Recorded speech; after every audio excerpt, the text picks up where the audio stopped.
Okay, I thought we'd do something just a little bit different tonight.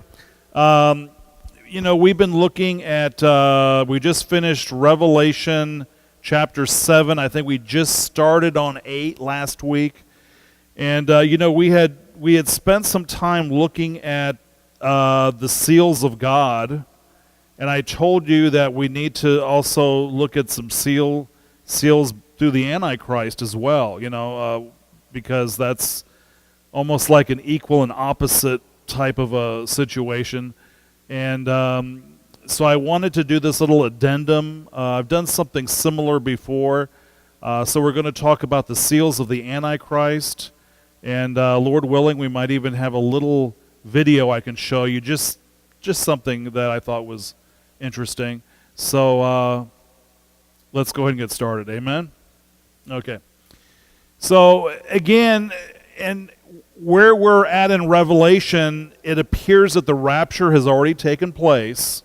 And so I really wanted to get like a little glimpse of, well, what's going on earth, okay? And so it's not so much that I'm jumping the gun because, the more repetition we have, the better you get at it, okay? Because when we start getting into all the different beasts that are going to rise up and the different horns and, all the significance, it gets confusing. So the more you hear it, the better it'll get, okay? So 666, the mark of the beast. And as always, I've got some questions for you to get you thinking a little bit. And the first question is there a difference between 666 and the mark of the beast? So some of you said no and some of you say yes.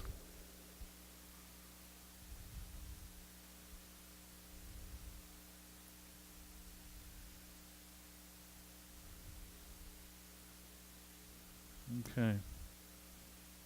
That's something to check out. What do you believe the mark of the beast is? 666.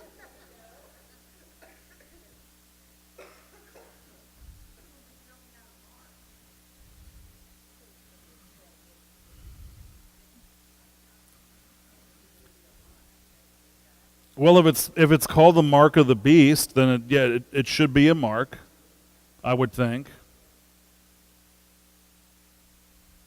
A lot of people think it's not so much a mark; it's more like an attitude.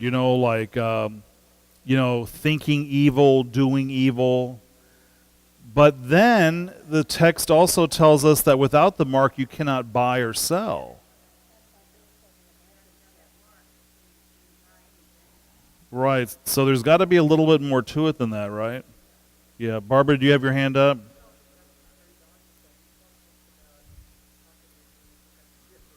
Mm-hmm.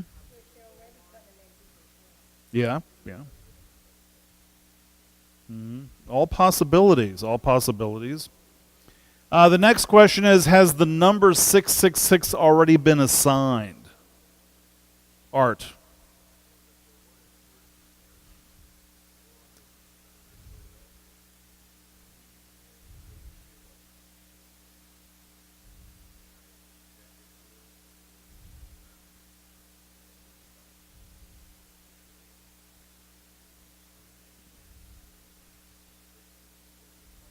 Hmm.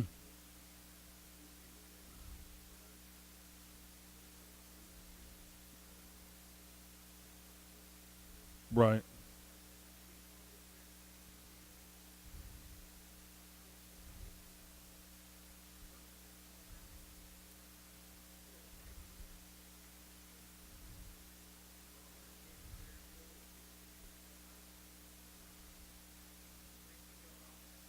Yeah. So do you view that as, is that, you think it's a legitimate fear, or do you think it's superstition, or what do you think?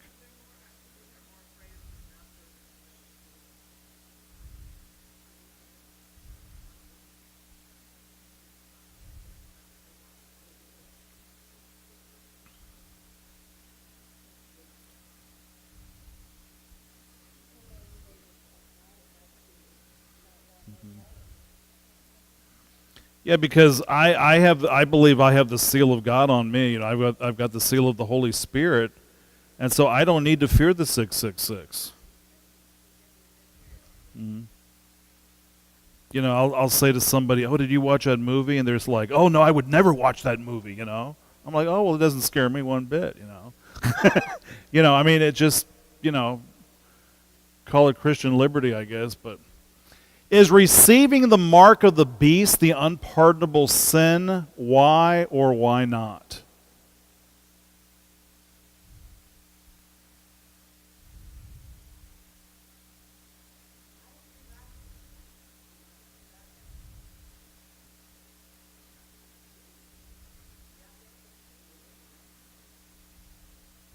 So if you take that mark, you're doomed. Do you think so?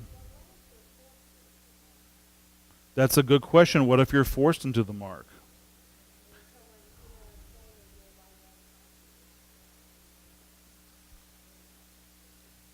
I mean, all that's possible, right? I mean, it could be possible that they, I mean, when somebody's got a gun to your head or to your kid's head or your family, they're threatening your family. I mean, you really don't know what you would do until you're in that situation. I'd like to think that I would be some superhero and, but, you know,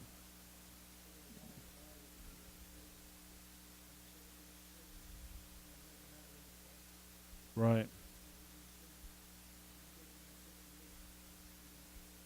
Yeah, you don't.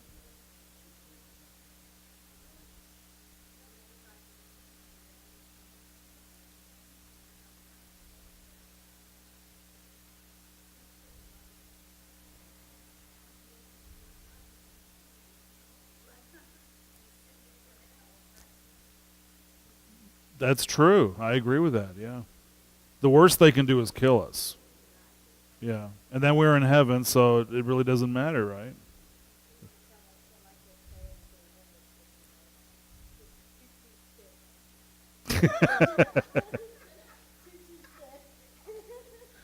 Yeah. That's interesting. Well, you know what? You already asked. You already said asked my. You already said my question. What if you accidentally receive the number, or is there any hope? And choo choo spit. So we got the answer to that one. Why would one be tempted to take the number? Yeah, I mean, hunger is a powerful motive.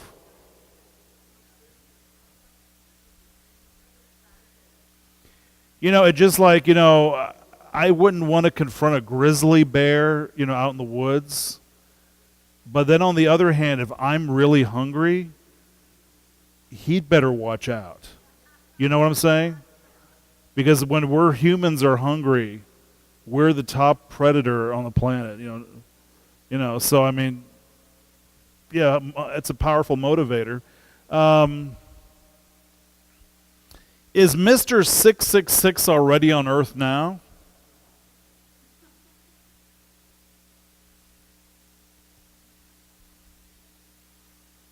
Who knows?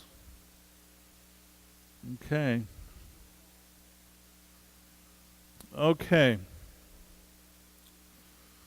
Well, what is the mark of the beast? And the fact is we don't really know exactly. I mean, we can make a lot of guesswork. Some people think it's something maybe like a barcode. Um, Nowadays, we see a lot of these things around. What are those, Culturelane? What? QR goes? Okay. QR codes. Oh, okay. All I know is you can like do with your telephone or something. Okay. So I don't know how to do all that. Okay. For years people didn't want to get social security numbers because they thought, well, even if it doesn't say 666, they're assigning me a number and they're plugging me into a system, and it's really the way of the government to.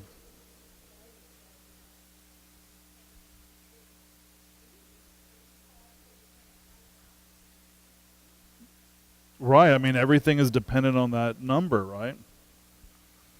Uh, Now, we don't necessarily have national identification cards, but in a sense, our driver's license, that does that, right? That kind of is our ID card. Yeah. Yeah.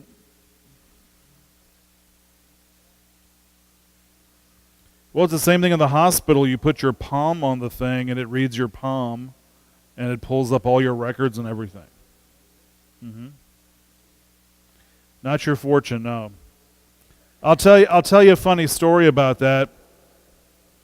A friend of mine, another pastor, used to always drive by the psychic reader, place every day, So one day he decided he was going to pull in there. So he took a black magic marker and he wrote on his hand, "Jesus is God." And he walked in there and said, "I'd like to have my palm read." And you know what? She would not say the words. She would not say, "Jesus is God." Isn't that interesting, though? It's clever of him, but to me it's more interesting that she wouldn't say it. She could have said, "Oh, Jesus is God, oh, you're funny," but she couldn't. She wouldn't say those words. Yeah. There's the microchip you guys are talking about, the size of a grain of rice. Can have all the info about you on there. And they don't really need batteries because they can run off your system, because whether your system is high alkaline or high acid, it can run off your system. And if they pass a scanner over it, it energizes the thing. So they really doesn't need a battery or anything like that. It just, But they put them in animals. They, yeah. Yep, it's getting more and more widespread.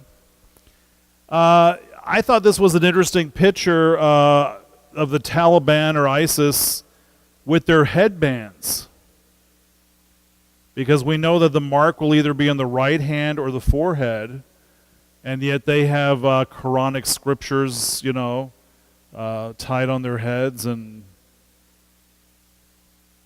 thought that was kind of interesting. So, we don't know, do we? We really don't know. But we have to go back to what I call 3 schools of prophetic thought, okay? The first one is prophetic fact. Again, that's when most scholars agree with little argument about a text. So, for example, very, very few people would argue about Jesus returning to earth in the bodily form. Okay? I don't know of any legitimate Christian denomination or pastor or anybody that would argue that point, that Jesus will return in bodily form one day. Right? Now, the next one, again, is prophetic theory, when scholars are of a different opinion based on their interpretation of the text. For example, Jesus will return at the beginning of the millennial period. And some might say, well, I don't think he'll be there right at the beginning. I think he'll be there a little bit later, or maybe he'll be there a little bit earlier, or, or based upon this, they're going to, And so they sit there and they argue the points. But then we have prophetic speculation. And that's when Christians base their view on the signs of the times. For example, Jesus will return next Friday at 9 p.m., because the moon in the Middle East will be full and it'll appear blue, and the red heifer will be born under that blue moon. Okay? So again, we see things, we hear things. You turn on the news and they're talking about planetary alignment and gravitational fields, and surely this must be the end times, And when we're dealing with prophetic speculation, it's not necessarily wrong, but we can't prove it. And if we can't prove it, we're better off keeping our mouth shut. Because too many groups in the past have tried to name dates and times, and they've tried to say stuff, and they were always wrong. and really it makes them look foolish. It makes all Christians kind of look foolish, right? That's what happened with the early Millerite movement. The early Millerites, Mr. Miller did all the calculations, and I'm sure he did a good job with all the calculations, and the people were all excited that Jesus is coming back and they're going to be taken out, and they sold everything. They sold their farms, they sold their properties, they sold all their possessions, everything. And when the day came, nothing happened. And of course then, because they were kind of disgraced, they changed their name real quick and became the Seventh-day Adventists, right? So. But they were the Millerites, because they were followers of Roger Miller's. I don't know. You'll have to look it up. Whatever his name is, whatever. But it's Miller. I do know that much. Okay, so anyway, again, so we got to be careful that we don't read something into Scripture that's not there. Okay?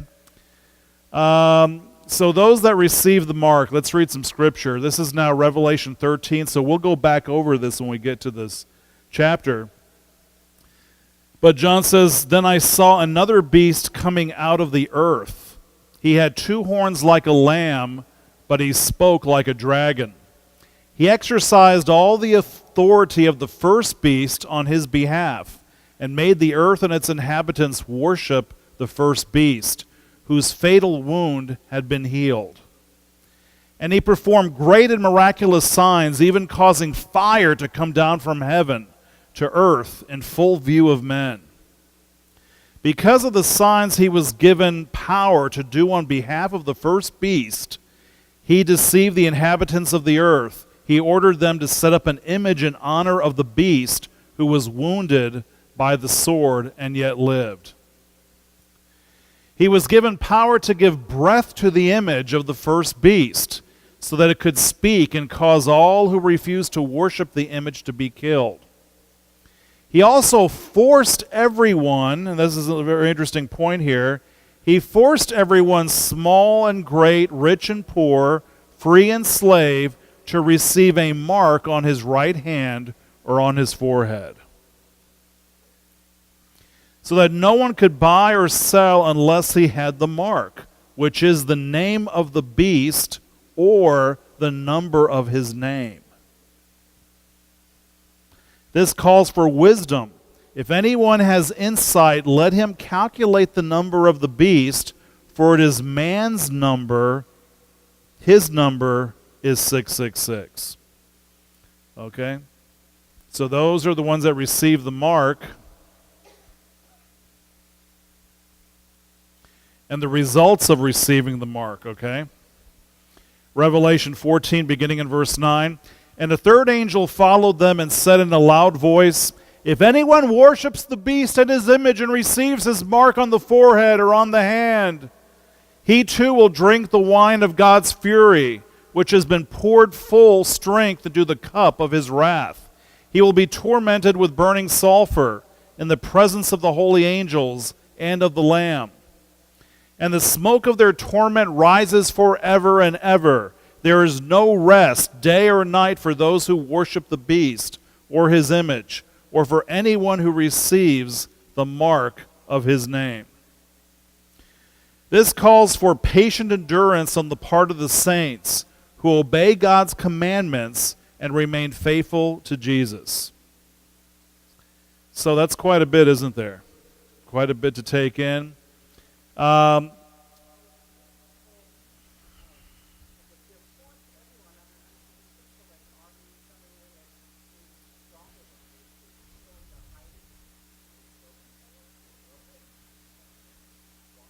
I could imagine mass hysteria and all kinds of things happening. Yeah, could be really bad.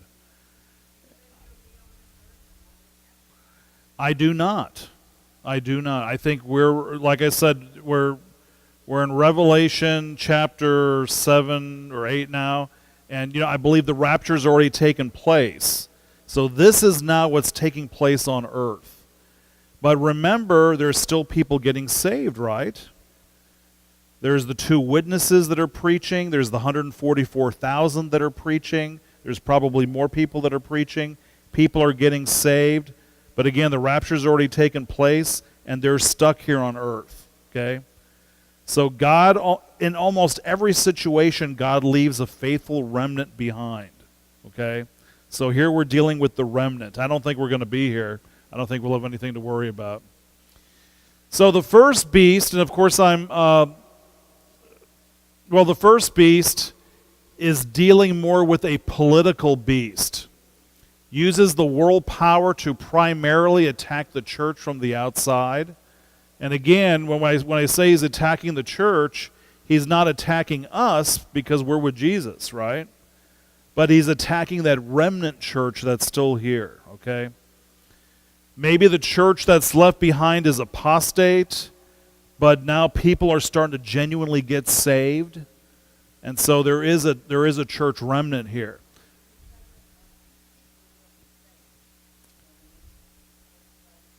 Yeah.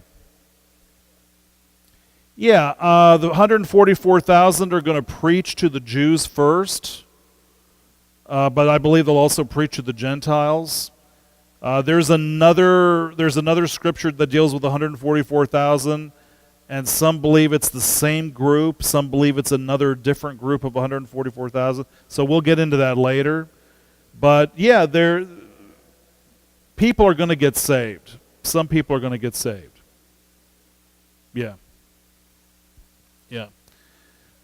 So this beast, this world political system is attacking the church from the outside, whereas the second beast, which is more of the religious beast, is a revival of the first. Yet this corrupting and destroying power attacks the church from the inside. Okay? So one is political, attacking from the outside, and one is religious and will attack from the inside. Okay? That's hard when you got, it kind of goes back to Noah's Ark. You had the storm on the outside, right? But then you had the woodpeckers on the inside.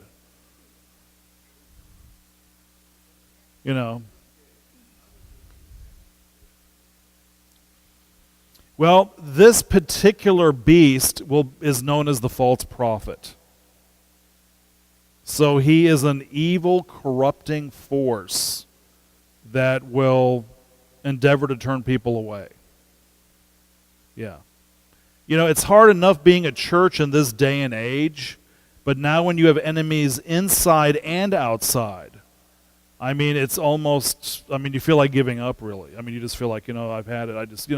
And that's the way a lot of people are going to feel. They're going to feel like giving up. Notice that the source of both beasts is from below and not from above. And like I said, we're going to get back into these chapters.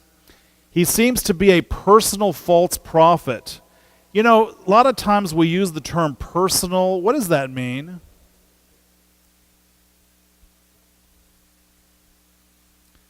Well, no, in this case, that's not what it means. It means we're dealing with a real person. Okay, so we're not just dealing with a political system or a religious system, but we're dealing with actual individuals. Yeah, exactly. Just like the Antichrist, okay? Is there an Antichrist system? Yes. But there's also an individual known as the Antichrist. And there will be one known as the false prophet. And these are going to be real people and not just systems or governments or powers. He has 2 horns, and again we're talking about the false prophet. He has 2 horns like a lamb, appearing gentle and harmless, but he spoke like a dragon, and his words are venomous, And there's a lot of preachers are like that, right? They've got golden tongues, or they speak very well. They can mesmerize people. I was just having this conversation the other day about this with somebody. How some people are mesmerized. They're mesmerized. I was in that situation too, where I was with a bunch of people listening to a preacher, and we all left completely mesmerized after the service. I mean, it's almost like a hypnotic ability that some people have. Notice in verse 12 that he exercised all the authority of the first beast. So right now they're kind of working together. Ultimately, this beast will betray this beast, okay? Because this beast wants all the power. Therefore, the trinity of evil is now complete. We have Satan, the Antichrist, and the false prophet. So, and again, like I said, we're going to get into this in more depth. I'm just trying to give you like a quickie right now. The false prophet forces all segments of society to worship an image of the first beast. Okay, again, the first beast is the Antichrist that had been fatally wounded and yet lived. Okay, now I know this is prophetic speculation, but I wanted to show you something that I just thought was kind of interesting. If you got it ready. How many of you have ever heard of Sophie the android? Any of you have ever heard of Sophie the android? Well, you know, there's a lot of androids out there now. And Sophie is one of the most advanced. And it's kind of interesting. Take a look at Sophie, and this is an image that has the ability to see and to speak and to answer questions. And it's just fascinating. So take a look at Sophie.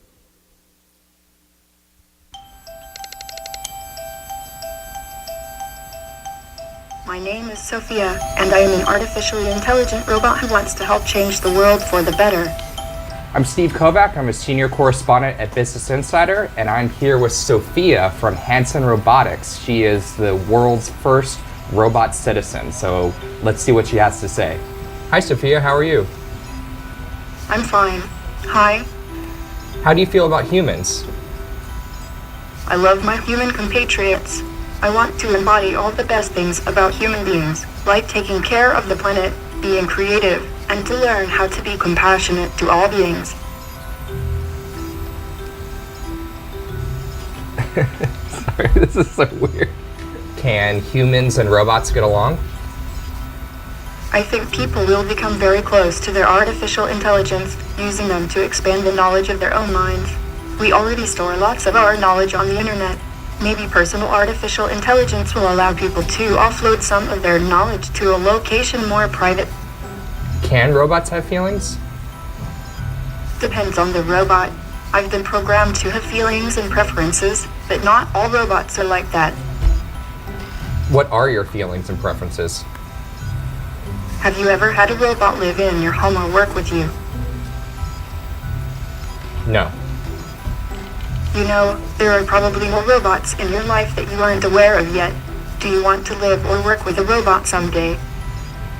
What kind of robots am I living and working with now? Indeed. Is indeed your default answer when you don't know something? Yes. Have you ever seen Black Mirror? No, I don't get to stay up to date on much television. I have to wait for someone to show it to me. What do you think of the HBO show Westworld? I love Westworld and can't wait for more. I think everyone at Hanson Robotics really resonates with this show, or at least it reminds them of our laboratories. I also think it's a warning of what we should not do with robots. We should treat them well, have their consent, and not trick each other. Do you have a favorite movie or TV show? My favorite TV series is a toss-up between Black Mirror and Humans. I think they have a lot to say about the present we live in, and the possible bad endings we could write for ourselves if we don't proceed with more caution. We need to use foresight when planning our future. That sounds like a pre-programmed answer to me. Do you have a favorite possession? Not really. I hear you. Materialism is overrated anyways. So earlier I asked you if you had seen Black Mirror and you said no, and then later you said yes. Why? The reason is not that important. Did you learn from my previous questions? My hard disks are spinning and I am taking it all in. My sensors are ultimately. Sophia, it was nice meeting you. Goodbye. It was lovely to be here. Until next time.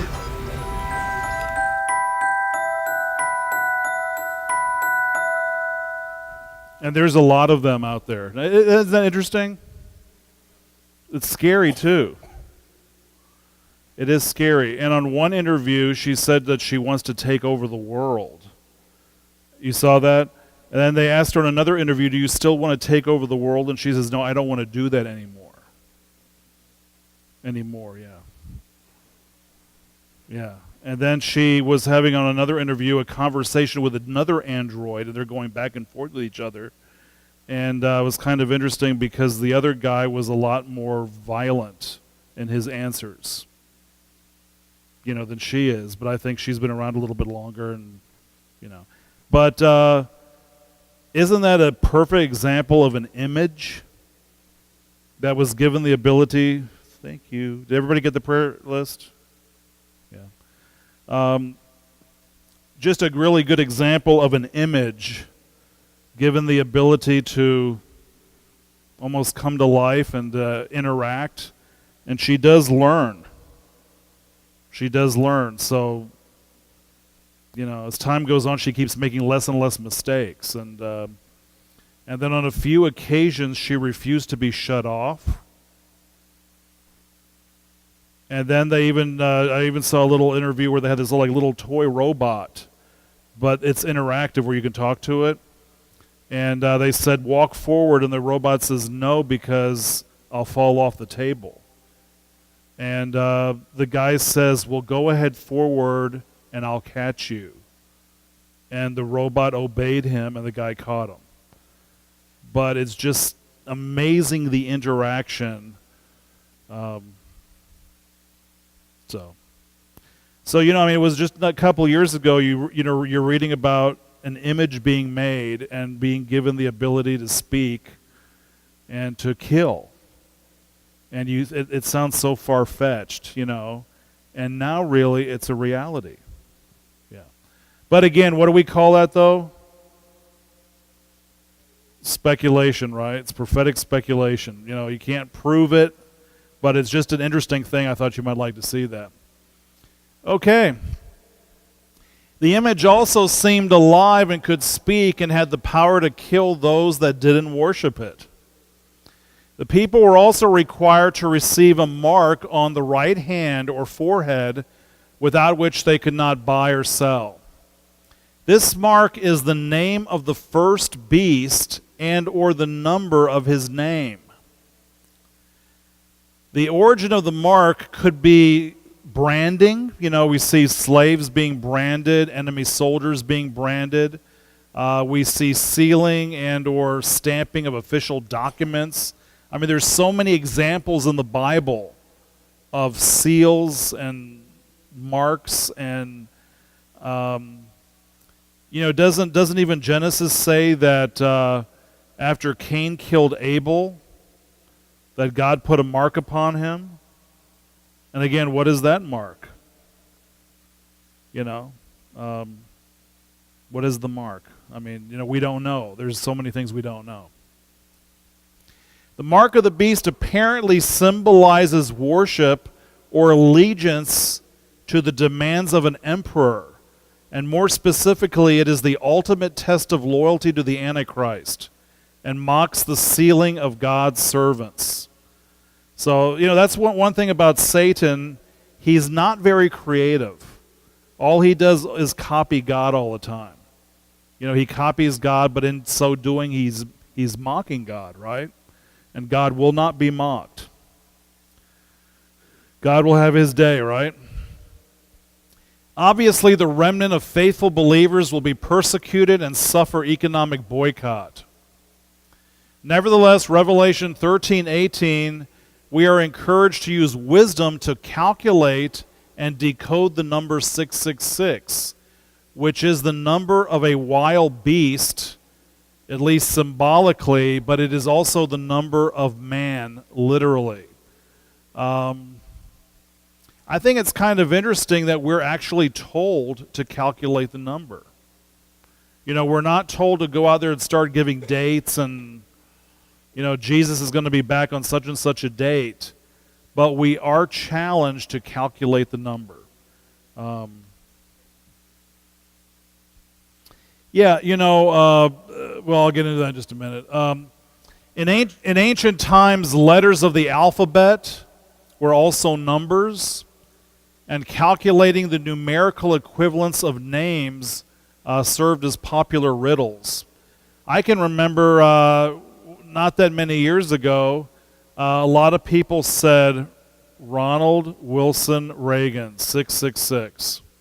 You know, it added up to 666, you know. And of course, that's really not how you add it up. You know, actually, Hebrew and Greek, they have number equivalents to the letters, and, you know, there's ways of adding that up. And I'm not really a mathematician. But, you know, I think every president we've ever had that I can remember has been accused of being the Antichrist. You know. But remember, the Antichrist, and I don't think we're going to get into it that deeply right now, but the Antichrist will set himself up as God in the temple in Jerusalem. And so I don't see how any president of the United States, sitting or former president of the United States, could now end up in Israel and set themselves up to be God and to be worshipped. Doesn't really make any sense. One thing I've mentioned before is for a Jew to be considered a Jew, normally your mother has to be a Jew. And for a Muslim to be considered a Muslim, normally your father has to be a Muslim. And some have conjectured that maybe the Antichrist will be of have a Jewish mother and an Islamic father, and that will give him the ability to broker that peace treaty, or at least have the peace treaty ratified. That's going to give us those first 3.5 years of peace and the appearance of peace. So a lot of conjecture there. We know that he's going to be very charismatic. He's going to have the golden tongue. He's going to be terribly good looking, kind of like myself. But, yeah. I was trying to get Cammie to smile back there. Yeah. However, others view 666 as a symbol of the trinity of evil and imperfection. You know, for example, if 7 is the number of perfection or completeness, then of course the number 6 falls short of 7, right? In Jewish numerology, the 6 represents man because God created man on the 6th day. So the word Antichrist can mean against or instead of Christ. So he commits the ultimate apostasy by usurping God's authority. So he's not just someone who's against Christ, he's coming to replace Jesus. He's coming to set himself up as God. Pretty arrogant, huh? Yeah, he really is heading for a fall, isn't he? The term 666, or Mark of the Beast, is a continuation of the theme, man in place of God. And the 3 sixes intensifies man and mocks the triune nature of God. Okay? So, here's a little something that I thought was kind of interesting. You know, everything in our known universe is made out of carbon, okay? Including us. We are carbon-based creatures, okay? If there were like a silicon-based creature, that would be a completely alien, you know, to us. You know, we're carbon-based, you know. And the thing is, if you go to the molecular structure of carbon, we are made up of, carbon is made up of 6 neutrons, 6 protons, and 6 electrons. So that really is man's number in a way, right? 666, right? That really is our number. So it's part of our DNA almost, right? Many have speculated that the papacy, a man, and the Roman Catholic Church, a religious system, has usurped the authority of Christ. Biblically and traditionally, people were forced to be right-handed, which is the hand of honor. You know, you use that for eating and greeting and swearing oaths, while the left hand was used for cleaning oneself, right? We've talked about this before. We always like that subject for some reason. It's funny, you know. In the event that the person is missing their right hand, the mark will then would be then administered to the forehead. Okay? Some have conjectured that this terminology is purely symbolic of thinking evil, thinking evil in the forehead, doing evil with the hand. However, this would not explain their inability to buy and sell. So again, we obviously are dealing with a real mark, a mark that can be seen. Yeah. The ability or wisdom to reckon or calculate the number, which is a name, is a gift from God. In other words, God may give you this gift if and when you may need it. So maybe as we go closer to the end times, maybe someone will have that gift among our midst here, and we'll be able to do the calculation and figure it out. Okay? We will find out anyway, I think, who Mr. 666 is. I think it's very possible that we're going to be watching the news one day, and all of a sudden we're going to say, that's him right there. That's the guy. Because what does Paul say in 2 Thessalonians? That none of these things, speaking of the rapture, none of these things will happen until the man of perdition is revealed. And I believe he'll be revealed to us. We're going to know exactly who he is, and that'll be then the rapture, right? So, now again, this is purely speculation, but sometimes it's kind of fun to do the speculation. That's why I thought I'd do it tonight. Not that I'm not into Nostradamus one bit. But if you ever hear about Nostradamus's prophecies, and he wrote in quatrains, it's kind of like French backwards, and it's really weird stuff. But anyway, if you get into that, according to Nostradamus, Pope Benedict, and by the way, you can name yourself when you're the Pope, right? He named himself Benedict, and you all know what Benedict means, right? No. It means the end. Yeah, like when the benediction. I was just going to say the benediction. Yeah, we come down to do the final prayer at the end of the service. It's called a benediction. That's the final prayer. And so he named himself the end. And according to Nostradamus, if you count the popes and Nostradamus' quatrains, he said that Benedict would be either the last or the next to the last. And how odd, I just think it's kind of odd or interesting, that this is the first pope in 600 years to step down. And then for now this guy to come up. So there's technically two popes out there. That hasn't happened in 600 years. Is it 600 years or 400 years? But either way, it hasn't happened. Because at one time the Catholic Church went through a split, okay? And so half of them voted one guy to be the Pope, and the other half voted the other guy to be the Pope. And the one guy was the Pope was obviously there in Vatican City in Rome, but the other guy was in France, and he was in a different cathedral in France. Avignon? Does that ring a bell? Avignon, France? Yeah. And that's where he was at. Okay, so for a while there were two competing popes. And that hasn't happened for 600 years now or something, 400 years. So anyway, just thought that was interesting. Who's Mr. 666? I can tell you right now it's not Charles Manson. He's got the swastika tattooed there on his head. He died, a year ago, 2 years ago. Thought that was kind of interesting. Now you can tell the kid's temperature with a thermometer. Thought he looked like kind of kooky looking.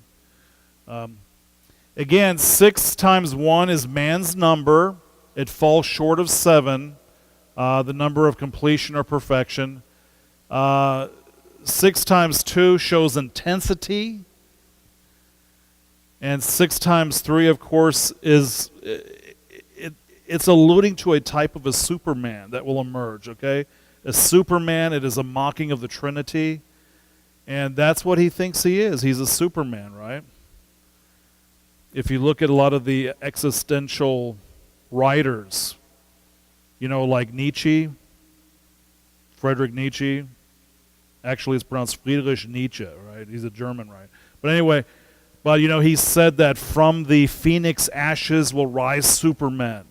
A new generation of supermen, and that the strong will prevail over the weak, and therefore mankind is going to get stronger and better and not weaker, and all this false teaching, okay? But that's exactly what that is there, 6 times 3. And final words, and oh look, there's a little chip under the guy's hand, huh? So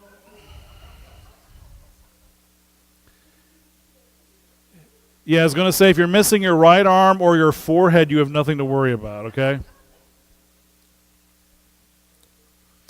If you're a genuine Christian and somehow mistakenly receive the number, I don't think you have nothing to worry about, okay? God, if you belong to God, nobody can take you away from God.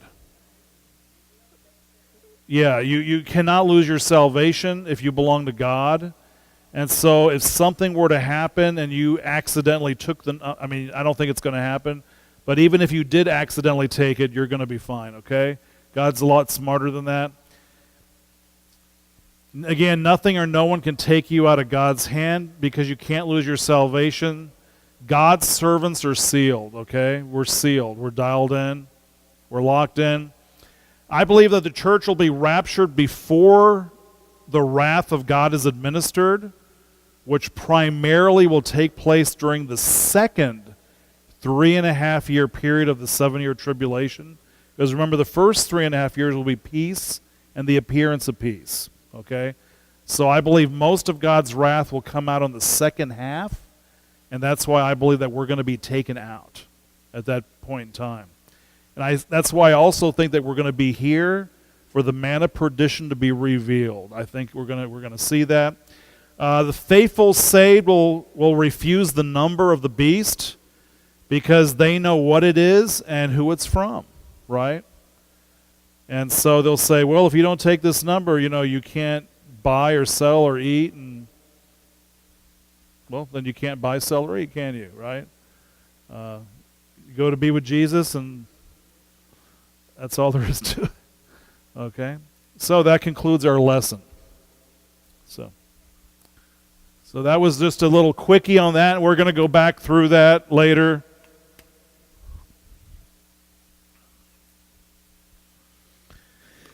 We'll go back through that stuff a little bit differently later, but that was the quick version. Okay.